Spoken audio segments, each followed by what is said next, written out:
Perkenalkan, nama saya Yulianus Sawaya, NIM B1013191001, kelas A PPAPK Malam, mata kuliah Ekonomi Pembangunan. Jadi di sini saya akan menjelaskan rangkuman mengenai materi dualisme dalam pembangunan dan juga negara berkembang dan pengalaman Asia Timur. Ini materinya dualisme dalam pembangunan, yang kedua negara berkembang dan pengalaman Asia Timur. Yang pertama yaitu dualisme pembangunan. Jadi dualisme pembangunan adalah konsep filsafat yang menyatakan ada dua substansi. Dualisme adalah ajaran yang menyatakan realitas itu terdiri dari dua substansi yang berlainan dan bertolak belakang.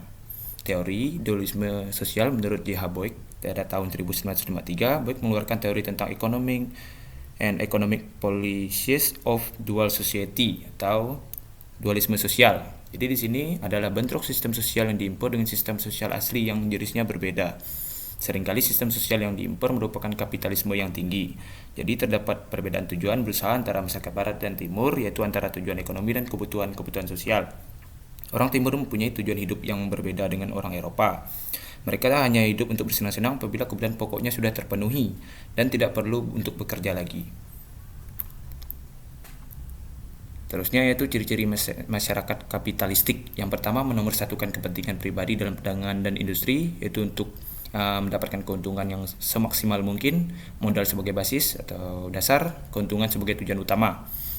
Ciri-ciri masyarakat prakapitalistik yaitu yang pertama, menonjolkan sifat komunalisme atau sifat kebersamaan, originalitas asli penduduk dalam dan untuk keluarga sendiri, tidak ada perdagangan profesional, produksi serta konsumsi merupakan unit dasar dari keluarga bersama. Jadi dia tuh produksi dan sebatas hanya untuk keluarganya sendiri. Nah, kritik terhadap teori dualisme Boyd yaitu yang pertama yaitu Benjamin Higgins tahun 1955. Benjamin menyatakan fenomena dualisme tidak hanya terjadi di timur seperti yang dikemukakan oleh Boyd, tapi juga terjadi di barat, bahkan bisa terjadi di mana saja. Muhammad Sadli tahun 1957 menyatakan tema sentral seharusnya diangkat ialah akulturasi dan adaptasi dalam proses pembangunan sebagai konsekuensi industrialisasi dan introduksi budaya kota. Berikutnya ada J.A.C. Mackey tahun 1980. Ia menentang dualisme yang mengontraskan perkebunan besar yang dinamis dan rasional dengan petani kecil yang lemah. Terus ada dualisme versus segmentasi pasar. Ya, Chris Manning, Hal Hill, Ross McClelland, dan Howard Dick menyatakan yang terjadi di Indonesia bukanlah dualisme ekonomi, melainkan segmentasi pasar. Yang pertama ada segmentasi pasar industri atau TPT, yaitu produksi tekstil seperti pada industri hulu, yaitu pembuat serat dan pintal skala besar padat modal. Di sektor menengah ada pemintal, pertanunan, pencelupan, semi padat modal. Terus yang di hilir yaitu ada industri garmen, padat karya, terutama untuk wanita. Terus ada segmentasi pasar tenaga kerja. Jadi di sini Manning berpendapat bahwa perbedaan upah dan praktek-praktek di pasar tenaga kerja lebih diakibatkan karena diterapkan adanya teknologi baru.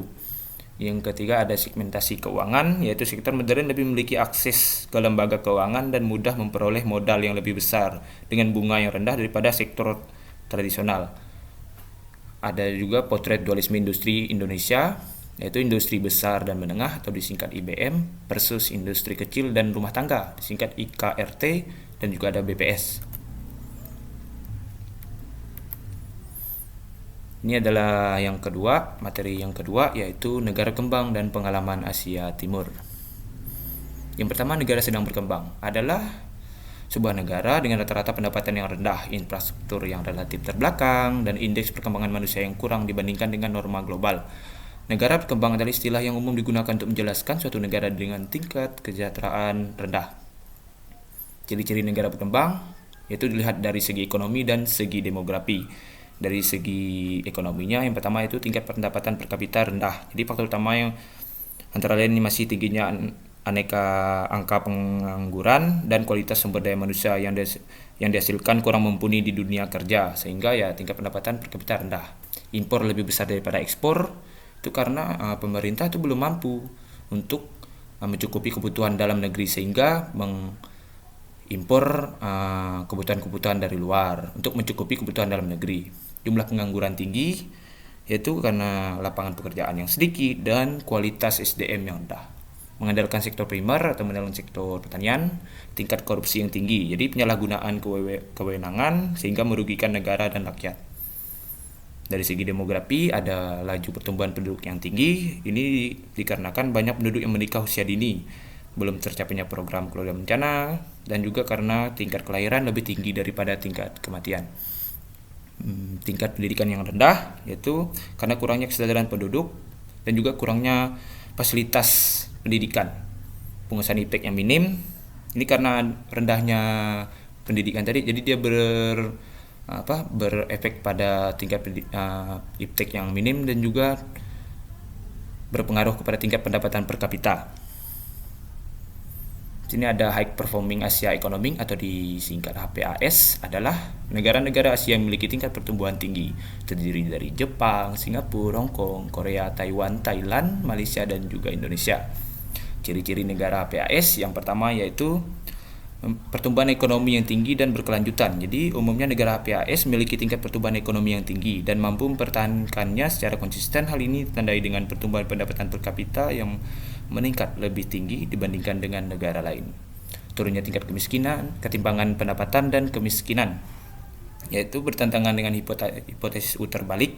Hipotesis ini menyatakan bahwa pada tahap awal pertumbuhan ekonomi, ketika pembangunan dimulai, jadi distribusi pendapatan itu cenderung memburuk atau tidak merata. Namun pada tahap selanjutnya atau sudah kelamaannya, distribusi pendapatan itu membaik.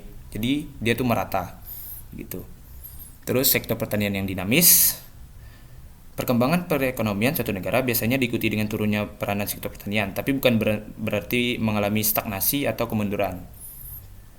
Kenaikan ekspor itu orientasi di outward looking. Transisi demografi itu transisi dari tingkat kelahiran dan kematian yang tinggi menjadi rendah. Tingkat investasi dan tabungan, pengembangan sumber daya manusia, tingkat produktivitas. Terus ada hal-hal penting dalam pembangunan ekonomi di negara sedang berkembang dan Asia. Yang pertama yaitu outward looking strategi. Jadi prioritas pemerintah untuk pengembangan ekonomi yang pesat. Jadi di sini pengembangan pada daerah memiliki sumber daya alam yang memadai. Ekonomi kelola dengan defisit anggaran kecil dan inflasi rendah, dipengaruhi oleh faktor pasar. Faktor pasar mengacu pada pasar untuk input produksi seperti tanah, tenaga kerja, dan juga modal. Yang kedua ada tingkat investasi dan tabungan. Jadi negara HPAS memiliki perkembangan tingkat investasi dan tabungan yang cukup besar dibanding negara berkembang lain. Hal ini dikarenakan karena investasi itu tinggi di negara high performance ASEAN economic. Yang kedua ada investasi bisa dari tabungan, pinjaman, dan investasi. Terus ada pengembangan sumber daya manusia itu melalui pendidikan formal seperti SD, SMP, SMA, dan juga kuliah. Pendidikan formal dari sanggar, pelatihan untuk keterampilan, dan sebagainya. Indikator pengembangan sumber daya manusia ada pendapatan per kapita suatu negara, pengeluaran pemerintah di bidang pendidikan, tingkat melek huruf, dan juga ada tingkat investasi. Terus tingkat produktivitas. Produktivitas ialah seberapa efektif dan efisien tingkat keluaran barang dan jasa untuk setiap masukan. Indikator umum yaitu Gross National Product per kapita dan juga Gross Domestic Product atau GDP per kapita. Kesimpulan, jadi HPAS adalah negara di Asia yang mengalami pertumbuhan ekonomi yang pesat, terutama pada tahun 1960 hingga 1990-an. Flying gas phenomenon adalah salah satu yang menggambarkan pertumbuhan ini. Jadi flying gas phenomenon adalah pembangunan bertahap mulai dari pertanian, terbang ke jasa, terus terbang biasanya sih ke sektor informal. Terus ada krisis ekonomi yang timbul mengakibatkan sebagian negara HPAS mengalami stagnasi pertumbuhan atau kemunduran pertumbuhan. Jadi sekian rangkuman materi yang bisa saya jelaskan. Untuk kurang dan lebihnya saya minta maaf. Terima kasih.